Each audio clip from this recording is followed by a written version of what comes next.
Hey, it's me, Maggie J, back with a quick recap of Season 2 of the Amazon show Upload. I hope you have seen my Season 1 recap. Soon, there will be a whole discussion video about this show posted on the Super Not Funny channel. I will put the links down in the description. Be sure to subscribe if you don't want to miss when that will be posted. Now, if you're ready, let's get into Season 2, Episode 1. Welcome back, Mr. Brown. We open Season 2 with Nora waiting in the car for Byron to buy them a cabin at this quaint little getaway. It's called Save a Bit, but they're charging $500 for a hot bubble bath, so I'm wondering how expensive being in the mountains has become. Maybe they're off-grid and have to heat the water in little kettles? Whatever. Nora's father, Dave, pulls up in a car next to her, so she quickly jumps out of Byron's and into his, not bothering to even say goodbye. Byron was only a means to get out here because she doesn't have a car. A bit rude, Nora. Dave takes her deep into the woods, where they ditch their car and walk into the forest to meet with the Ludds. They don't allow any tech, so she leaves her phone watch on a tree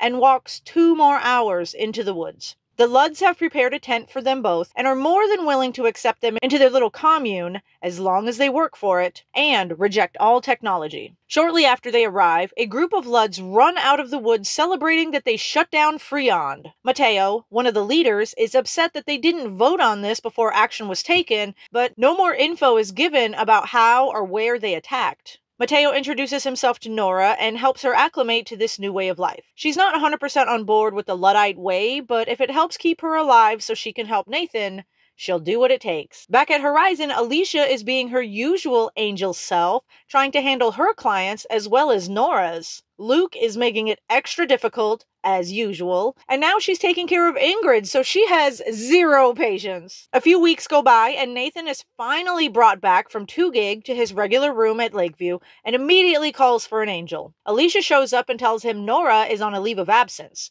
She left no word on when she's coming back. The boss, Lucy, calls her into the office, and Alicia complains about the demands that Ingrid has been throwing at her. Lucy explains Ingrid is an elite customer, so Alicia is going to get a promotion to junior manager for having to deal with her. Alicia wonders if her elite status is why she doesn't have access to Ingrid's settings. But Lucy ignores the question and tells her she can hire a temp to help her with the workload. Congratulations, Alicia! In their room, Nathan is finding it difficult to deal with the shallowness of Ingrid, who left him frozen in 2 gig for weeks. At least his friend Luke is there to welcome him back. Luke has been spending his time with Mildred, who is being played by a different actress this season. Nathan is a bit preoccupied trying to find out where Nora is, though, so he's not giving Luke the attention a friend deserves. Nathan sneaks out to the building where he had his funeral in. The building serves many purposes, so Nathan opts for the discontinued bathhouse, knowing no one will find him in there. Once inside, he uses his cool IT pen to track Nora's phone to a location in the woods where it's been for 21 days.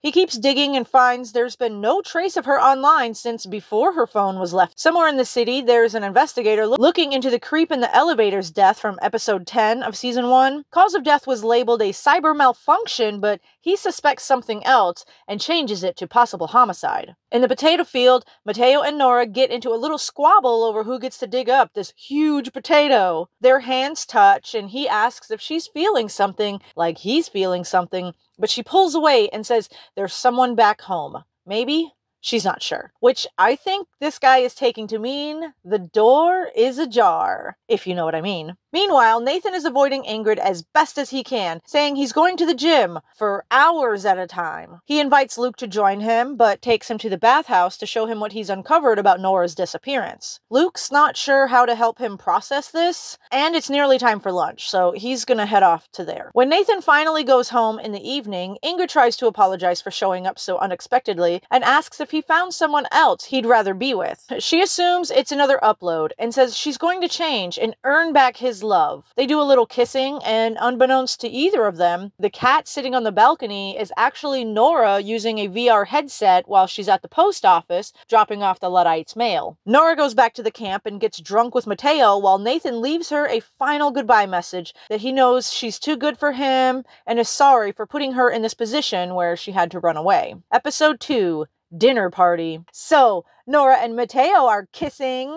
Congrats to them, I guess. Nathan is closing down all the windows he had open about Nora in the bathhouse, while Luke runs down all the ways Nathan's life is fucked up. Nathan's starting to think maybe he deserves Ingrid. Since they're both so flawed and have done messed up stuff to those they love, he's resigned himself to this life with her. Ingrid is planning a dinner party and is ready with several arguments why Nathan should agree to this, but he surprises her and agrees right away. Like I said, he's resigned. He asks to invite Luke, which Ingrid definitely doesn't want, but Nathan's being so cooperative, so she agrees. He also wants to invite his friend Yang from 2GIG. She'll need a day pass. Lucy and Alicia are in a meeting with development about a new feature, digital babies. None of the angels seems very into this idea, but what do they know about what uploads need? They are notified about Ingrid's request for 2 angels to help with her dinner party, in case the AI guy can't manage. So Alicia and her new temp Tinsley will be doing that. Tinsley is given permission to use an old avatar since it's such short notice. You know what that means. Nora will be working Ingrid's dinner party. Hooray! Out at the Luddite camp, one of the leaders, Pastor Rob, is a little annoyed that Nora and Matteo are having such a good time together, while others are sacrificing and shit. Dave insists Nora will find a way to give back to the community, but old Pastor Rob doesn't look pleased. Time for the dinner party. David Choke arrives, and he's brought a virtual girlfriend of sorts, who is programmed to look like his ex-wife, but actually give him what he wants. How great for him. Luke arrives next, bringing a keg and Mildred with him. Other guests eventually arrive, but we don't know most of them. The AI guy is doing his best to fulfill Ingrid's demands for perfection and elegance, but I think he's having a bit of fun by doing the task just a bit differently than how she expects. It's hilarious. Ingrid hates that Luke is dating her grandmother Mildred and tries to get her and David Choke to chat it up at dinner, in case sparks could fly. But if you saw the woman he brought with him, holy smokes is she hot, and only exists to provide Choke with what he wants. I doubt anything is going to happen with Mildred. The topic of Freon comes up, and it seems everyone except Nathan knows about the attack by the Ludds, probably because he was frozen in 2GIG, but we don't want to bring that up at this lovely party. It seems that only Nathan, Yang, and Choke like the idea of Freon, probably because 2 of them are poor, and Choke likely has some ulterior motive for why he'd like more pores to be uploaded. Matteo takes Nora to this cabin where the Ludds keep all the tech they need to cause chaos. There she meets Boris Netherlands, who was paid $1,200 for his likeness to be used as the face of the AI guy in Lakeview. Matteo talked him into joining the Ludds so they can create an avatar of him to get into Lakeview as a decoy of sorts. Nobody would notice this guy roaming around, right? Pretty smart, actually. Nora wonders what they want to do to Lakeview. Matteo explains that Pastor Rob hates the concept of uploads, the rest of the Ludds hate the rich, so their desires converge in Lakeview. And lucky for them, she actually builds avatars, so this is how she will prove herself useful to the Ludds. When she finishes, she's done such a great job, Ludd leadership want her to go back to work at Horizon, undercover-like. They've even got another agent that already works there and can protect her. It's an angel she knows, and she hates him.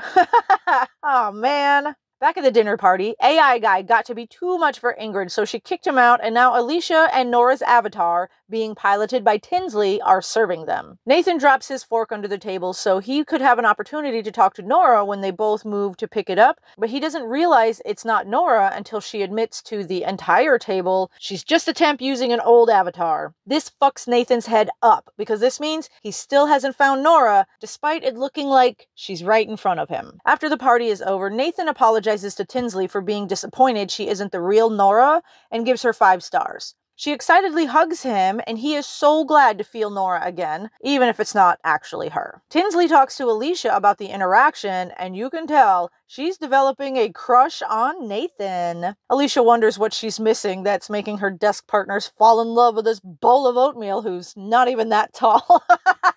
Episode 3, Robin Hood. Nora is riding back to the city with Ivan. I've not talked about Ivan before because he wasn't important to the storyline until now. He's Nathan's other angel, the one who comes on shift after Nora goes home for the night, and he's been hitting on her ever since she started working at Horizon. Thanks to the Ludds, now they will be living together and working together. His dream come true. Another thing I haven't told you yet is that Ingrid is not actually an upload. She's been wearing a hug suit this whole time. Nathan thinks she's just zoning out and didn't realize she did it so often because they didn't live together, but nope. She's taking breaks from Lakeview so she can eat, use the bathroom, make phone calls, etc. While talking with Nathan's mom about how she could make some extra money, Ingrid gets the great idea to hire someone to stand in for her in the hug suit, so Nathan will continue thinking she's an upload and she can take a break from the suit because she's developing a UTI and a yeast infection. Yay! New windows have been installed so the two gigs can look into the Lakeview dining hall, but they don't allow food to be passed through. Nathan gets an idea and steals some of Choke's data with his IT pen, and somehow that can be passed through the window, so now Yang has 2 extra gigs this month. She says she's gonna think so hard now. Seeing how happy extra gigs made Yang and how good it made him feel, Nathan steals even more data and takes it down to the 2 gig level for Yang to pass out. One of the guys there asks Nathan and Luke who Robin Hood is, since that's who Yang is telling everyone the gigs are from, but they say nothing. This is that investigator guy trying to figure out who killed the creep in the elevator, and he's actually working out of the Horizon office, so he might be kind of good at his job. Lucy asks Alicia to take a box of stuff from her office to the storage room, presumably to hide this stuff from the investigator. Alicia finds a ring drive inside and can't resist looking at what Lucy wants to hide. It's all videos of Luke! What a creep, Lucy! The office is full of surprises today. Nora has returned, so Alicia kicks Tinsley out of Nora's desk and brags about her new promotion. Ingrid's temp is taking her place, and the first thing she does is overhear Luke and Nathan talking about how they need to steal more data faster. They expect her to be upset and try to turn them in for stealing, but because she's not Ingrid, she's eager to help them out, and they set out to cause distractions in the common rooms so they can use the IT pen to steal data from those watching Ingrid prance around in her workout gear and ogle Nathan's shirtless muscles. Alicia Eagle Eyes notices they're up to something and lets Nora know she's suspicious. Nora puts on her glasses so she can observe, and just seeing Nathan makes her smile like a fool. She realizes her avatar is different and learns that Tinsley has been using it. Nora is not happy about the changes that have been made, but doesn't have time to do anything about it. She's got a job interview. Alicia isn't the only one noticing weirdness going on. A guy from the IT department calls Lucy to tell her some of the unlimited clients are complaining about slow speeds, and a bunch of the 2 gigs suddenly have a lot more data than normal, so he thinks someone inside Lakeview is responsible. The detective joins them to discuss whether someone in Lakeview could access or alter code in the real world. The IT guy says no, only IT and design departments can even access Lakeview code, so that hunch is squashed. Once the detective is gone, the IT guy admits to Lucy IT is missing one of their pens, but they're working on finding it. At the Lakeview Casino, Luke, Nathan, and Ingrid step up their game. They've got gloves that can change the cards they're touching, and Nathan can see through Luke's eyes, so he knows what to change the cards to, and they are cleaning up. Nora's interview goes awkwardly, because as Ivan told her, her resume is all lies. She's not supposed to actually get this job. She just needed to get onto the IT floor so she could leave some ring drives around, and when someone uses them, the Ludds will have access to their system. Lucy interrupts to let the IT guy know someone is using his pen tool right now, so they both rush off to see who it is. Nora is left alone in his office, so she checks the monitor to see what's going on. She smiles again because she can see Nathan through the monitor. When Luke sees Lucy and the IT guy come into the casino, he jumps right in front of them and tries to interest them in a game of cards, but that's not what they came here for, and keep on moving. Nathan ditches the pen and tries to get Ingrid to quit the hand, but she stupidly goes all in on the hand she's holding and is very close to losing everything she has to Choke. But Nora, up in the IT office, is able to change the card on the table so Ingrid gets a straight flush or some shit and wins the hand. Way to go, team! Lucy and the IT guy find the pen and haul off an old man to wherever criminals go in Lakeview. IT guy returns to find Nora is still sitting in his office, and when she describes Lakeview as a miracle, he's impressed by her outlook and offers her a job in redesign, and she takes it. Congrats, Nora! She and Alicia toast her promotion in the break room. Then Alicia shows her the ring drive of Luke videos she found in Lucy's box of stuff. Alicia thinks they could blackmail Lucy, so Nora tells her to switch the ring drives and give Alicia one of the Lud ones. Of course, Lucy puts that ring drive into her system as soon as Alicia brings her box back, and they're in. Ingrid returns from wherever she's been all day, so the temp she hired switches out and the real Ingrid is back in. Nathan is so impressed by how helpful and fun Ingrid has been. He starts kissing her and says this is the best day they've ever spent together, which changes Ingrid's mood. How could it be the best day? She wasn't even there. Nora calls Matteo about her promotion. She's so excited to be getting ahead in her career, she thinks maybe she could make changes from the inside, but it seems like he isn't very impressed and is realizing she's not the Lud he expected her to be. The investigator is still digging through the evidence and notices the creep guy was chasing someone he might recognize. Episode 4.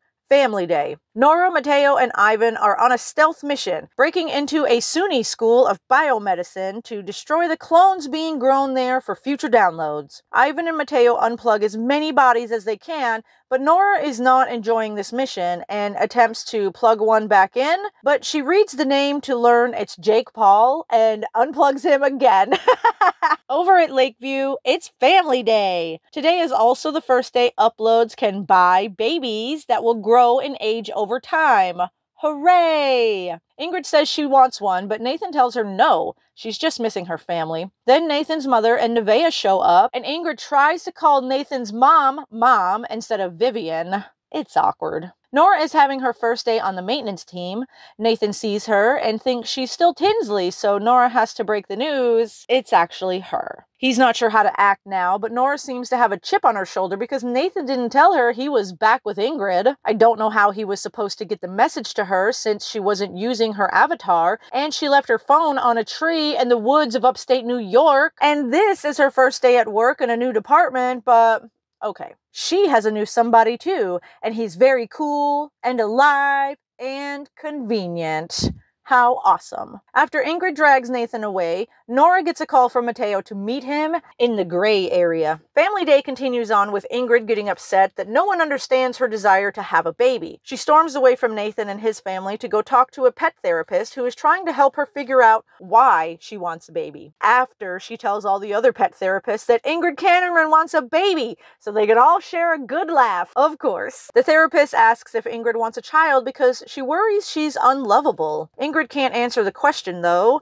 She just insults the therapist, so I think that's the right answer. While playing ping pong, Nevaeh tells Nathan she sees Ingrid's father, so he rushes off to find him, but finds Nora instead and asks if they can talk in private. He thinks Cannerman is working with the Luds, and that's who had him killed, but she tries to assure him that's not what happened. He wants to know how she can be so sure, so she has to admit her boyfriend is a Lud, and they're not just crazy people trying to end all tech. She rushes away from Nathan to go meet up with Matteo. He is using the AI guy's avatar to bring her a hyperworm that is going to fuck up Family Day. She's concerned about all the people who are visiting. She doesn't want them to get hurt, but he assures her they're just VR suits. They'll be fine. She's still hesitant, but he gives her a pep talk that includes saying Pastor Rob and her dad don't think that she can do this, but he knows she's the only person who can. So she takes the worm and leaves it on the concierge desk like she's supposed to. Soon after, the worm explodes and all kinds of craziness starts happening. The AI starts saying all the lines the Luds have programmed into the worm. Uploads start cycling through all their different looks. Pop-ups are appearing everywhere. Nora sees Alicia losing her shit trying to keep everyone calm and feels super guilty about what she did, so she helps shut down the virus real quick, upsetting the other IT guys because she's not even trained for this. She says she was just lucky. Luke's Family Day visitor is one of the guys who served under him during the Iran War. I called it the Iraq War in season 1 because I got confused, but apparently this is the Iran War that didn't happen in our timeline. Anyway, this guy has nothing but nice things to say about his commanding officer. He says Luke is the reason so many made it home, which is surprising to Alicia. She thinks he's a disaster. Before he fades out, this guy tells her Luke talks about her all the time and says such nice things. It was nice to finally meet her. She's really blown away, but wants to know what he's been saying. Ingrid gets into the elevator and yells at the AI guy again, but he's learned a new trick and gives her a hug. She starts to break down about how hard she tries, but she can't make Nathan love her or his family like her. She asks the AI if she's lovable. AI guy says yes, he loves her. And then it's her stop, so she gets out and brushes away her tears. At least somebody loves her. Too bad it's someone programmed to do so. Episode 5. Mind frisk. Nathan is awoken by a weird alarm in the middle of the night and tries to wake up Ingrid, but she's taking a break from the hug suit, so she's not available. Can't believe he still hasn't caught on to what is happening yet. Luckily, it's just a false alarm, so he can go back to bed. Meanwhile, at the Lud apartment, Nora is upset about the ultimate mission of the Luds, so she and Matteo will be sleeping separately tonight. She talks with Alicia about her not seeing eye to eye with Matteo. Alicia thinks it's because of Nathan, but Nora tries to say they just don't agree. Then they shift to talking about who killed Nathan. Nathan thinks it could be the Luds. Matteo thinks it could be Horizon. The slogan on the coffee cups they're drinking from say, Horizon, don't be evil.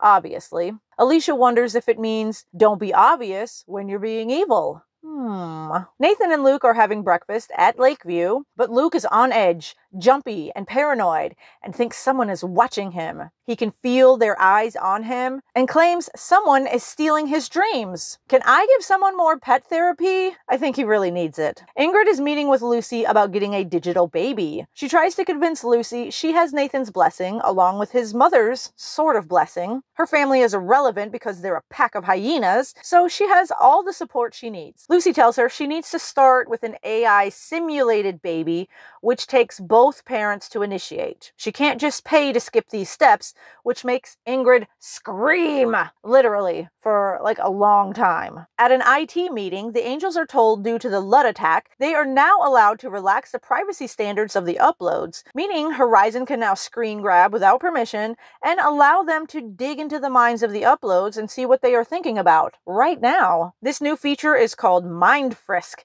and the IT guy presenting it is super pumped about it, and so is Lucy, because she's a privacy-invading creep. Nora contacts Nathan so she can let him know, and they agree to meet up on the patio where they had their first conversation. They are both worried Horizon will find out Nathan has gotten his memories back, and if Cannerman is involved with them, he might get erased for good. Nora is going to poke around in her boss's office to see if she can find a way around it, and they'll meet up again that night. Alicia asks Lucy if Horizon can steal someone's dreams, and Lucy says, oh yeah, and they can sell them too, so cha-ching! Somebody is making a lot of money off of these dreams. Lucy finally returns to Ingrid's and finds she is still screaming. It's been a while though, so I guess she earned her AI baby by throwing a tantrum. Congratulations, Mama! Now take care of this weird-looking baby. Because of the dream stealing, Luke hasn't been sleeping, which explains his paranoia. Lucy tells Alicia she's got to get him to sleep soon, or he will start to malfunction in a major way. So the battle is on. Probably going to be worse than putting a toddler down. Speaking of crying babies, Ingrid's baby has not stopped crying, and she has no clue what to do with him. A pop-up offers her a nap for 99 cents, but it lasts for about 10 seconds, so not much help.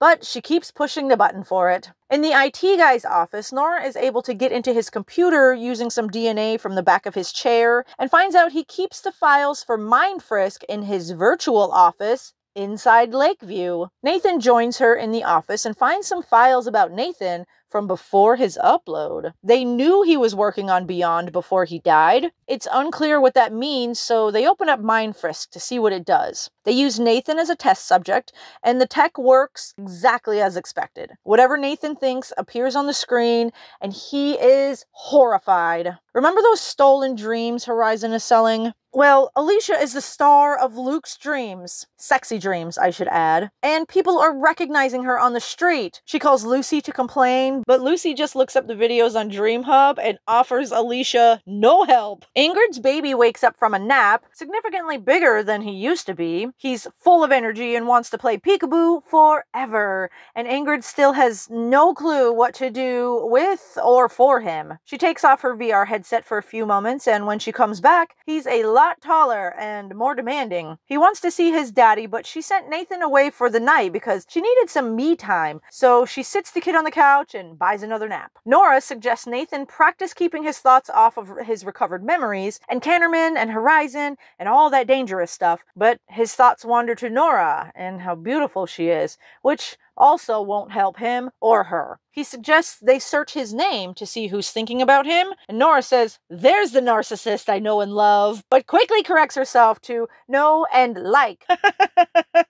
Freudian slip. Choke comes up as the only person thinking about Nathan, so they try to listen in and figure out why. Choke is in his room, talking with the creep Nathan killed in the elevator. He's trying to trade information about Nathan and Nora's relationship for an upgrade to Lakeview from the shithole upload location that Choke chose to put him in after he died while on a mission from Choke himself. The creep was hired by Choke to take Nathan out in the first place. Luckily, Choke thinks Nathan's memories are still damaged, so there's no way to link the murder back to him at all. Nora suggests they take Nathan's memories away so he can't think about them and he'll be safe, but Nathan refuses to go back to the way he was. She gets another idea that we'll get to see in a few more minutes. Ingrid's child has reached his teenage years and locked himself in the bathroom, blasting rock music and wearing a leather jacket, but in the next scene with them, he's an old man on his deathbed, asking her to give him a name, something she's failed to do throughout this whole time. He dies and fades away before she is able to,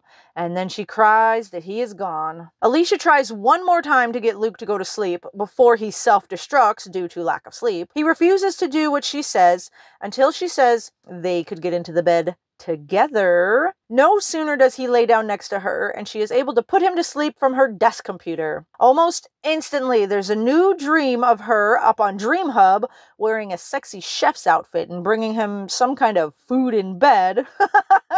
This is a terrible catch-22 they've locked themselves into. Remember that idea Nora had about the mind frisk? Well, the next morning, David Choke is sitting in the common room when his thoughts start broadcasting to everyone around him. When he figures out what is happening, Choke starts yelling for Craig Munthers, the IT guy. And in Craig's office, a note pops up that says, "You were hacked by Robin Hood and Black Widow." Craig knows he's in trouble, but I think it's safe to say Mind Frisk will not be implemented anytime soon. Episode 6, The Outing. Nora gets an alert on her computer that David Choke is downloading into a robot body at Baskin Robots in Manhattan. So she and Alicia set up a field trip to take Nathan and Luke out of the system for a day of sightseeing. How fun! Ivan, Tinsley, and the AI guy stop by to Ingrid's to do an inspection to make sure her home is up to snuff for a baby to live there. She questions how these three are fit to judge her, but she did set the record for fastest birth to death of the AI simulation babies, so an evaluation is absolutely necessary. After calling them brainless and incels, Ivan rates her a 0 for kindness. On the personal vanity scale, he gives her a 1, but Ingrid tries to defend herself, saying, "So what if I love shoes more than anything? If I love a baby half as much, that's still a lot of love." Oh, girl.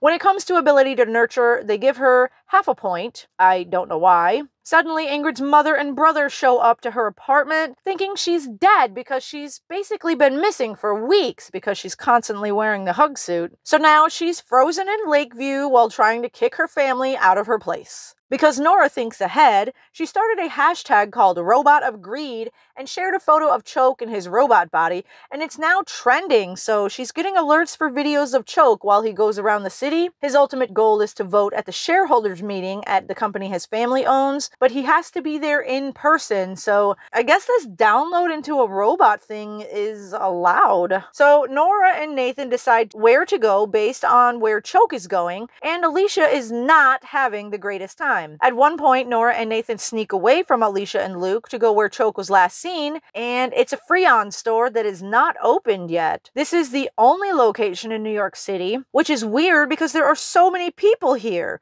It doesn't make sense why there's only one in New York City, but hundreds of stores in places like Pennsylvania and Florida and Michigan. Nathan realizes the states with the highest number of Freon stores are in swing states, and if Freon can get enough poor people to upload, they won't be allowed alive to vote, allowing them to tip elections all over the country. Alicia finds them while Nathan is explaining this and gets upset that they're only on this field trip to follow around Choke instead of hanging out with her friend doing tourist shit together, like Nora told her they would be doing. She and Luke storm away. When Ingrid is finally able to get back into the hug suit, it's only the AI guy there waiting for her. The angels went to check her settings because she's been sitting there frozen with a weird smile on her face for a while. The AI has figured her out though and asks why she's pretending to be an upload when she could be doing anything else. She says it's because she loves Nathan and will do anything for him, which I guess strikes a chord in the AI guy, and he approves her for the baby.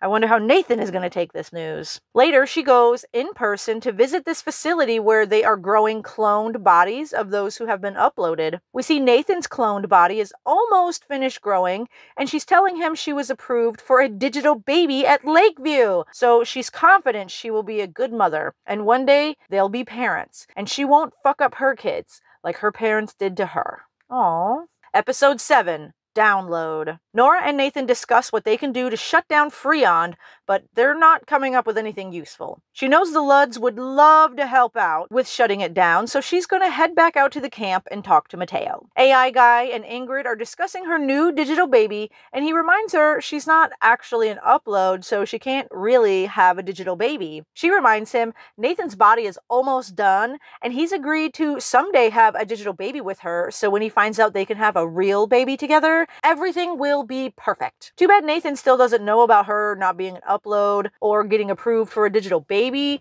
but a dancing baby pop-up tells him it's time for his appointment to go make his digital baby. He thinks he should go since Ingrid did upload for him. But when they get to the appointment, Ingrid says she doesn't want to carry the baby, and Nathan definitely doesn't want to carry the baby, especially after finding out the baby will come out of his anus. Oh, yikes. She continues to insist he needs to do this for her, for them. So he very calmly explains he doesn't want to have a baby, and he doesn't want to have a girlfriend. Oof. So she finally has to come clean about his body clone being almost done, about her not actually being an upload, and he has never been more relieved. He tells her, "Thanks, I'm free," and runs out of the room to call Nora and let her know the good news. They discuss him being able to download due to the pigeon testing that's been happening. 80 out of 700 have lasted for at least 24 hours, so he's got a chance. She goes to talk to the Ludds, and at first they think the idea of downloading is even worse than uploading. Nora tells them Nathan is willing to give up heaven to save the poor, so some of Pastor Rob's people are willing to help. Matteo refuses, but then she asks if he's only willing to help the poor if she sleeps with him, which he is highly offended by, and then he has to agree to help because that's not the kind of person he wants to be known as. Nice play, Nora. Their plan is to get to Nathan's body in LA, and he's going to stop the launch of Freon by using a back door he wrote into the code to take down the system. He has to use his own eyes to open up the back door though, so that's why they need his physical body. I hope he's successful because his mom is standing in line at the LA Freon location asking Nevaeh not to tell Nathan she's going to upload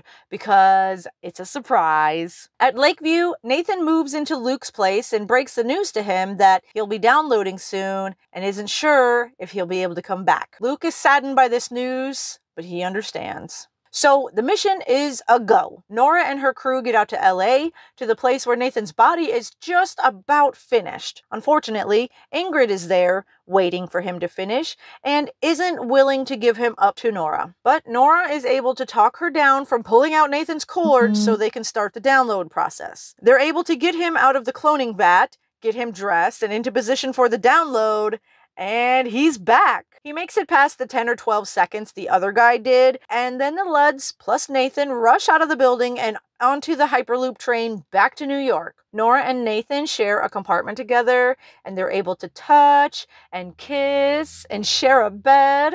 Aww. At Horizon, Tinsley is looking for Nathan but can't find him. The system says he is not there. Batya tells her he must have fell into a glitch. Restart him from auto backup and don't tell anyone. Have you done this before, Batya?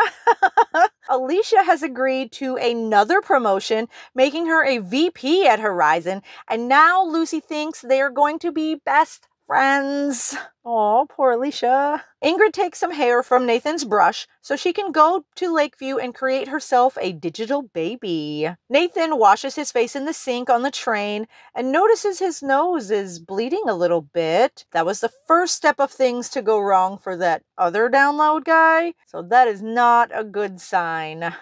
And that's the end of the season. Really leaving us on a cliffhanger here, but the third season will be released on October 20th, so no worries. It won't be that long at all until we find out what happens. Thank you so much for watching. For more discussion about these first 2 seasons of Upload, please go to the Super Not Funny Shows channel for our in-depth discussion about all the things that make this show so much fun to watch. I'll have the link in the description once it has been posted. Until then, y'all stay safe out there.